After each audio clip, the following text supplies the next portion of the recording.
Well, it's hard to believe it's almost August, and that means some of the hunting seasons will start soon. With me is Bill Zelke, one of the retail associates here at Williams.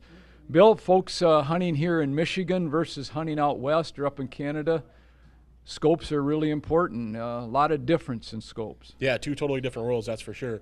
The average Michigan hunter is probably talking a 200 to 300 yard shot.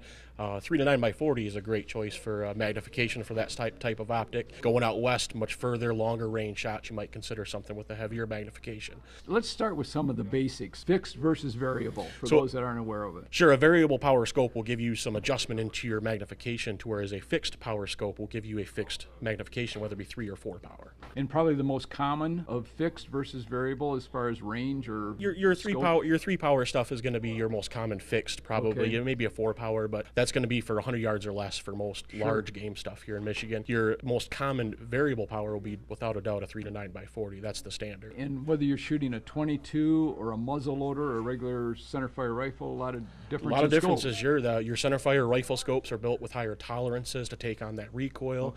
Okay. Your 22 scopes are much lower tolerances, maybe with a different eye relief. Same thing for your muzzleloader. Your muzzleloader and your shotgun scopes have very different types of recoil, and they adjust eye relief so you don't end up with a black eye after you shoot some of these scopes. Bill, obviously budget's always an issue. What kind of range are we looking at? Well, you can spend as little as $50 on upwards to $1,000 plus. Picking a budget's the first step, I think, to take for a lot of hunters. Once you figure out what your application is going to be, what yardage. But yeah, you can. $100 is a good place to start at for like a Michigan 300 yard shot. But if you have some of the money to invest, you're missing out on some of the technologies if you don't spend the money on it. That's for sure. Of course, the better the optics or the better the quality of the optics, the better the light gathering capabilities. Yeah, absolutely. Some of the higher dollar scopes, even in that $300 range, have some light gathering technology, some wider field of views, things like that. The more you spend, the more technology you get. There's no doubt about that. All right, great, Bill. Appreciate it. No problem. Well, again, the hunting seasons are right around the corner. Optics are really going to be important.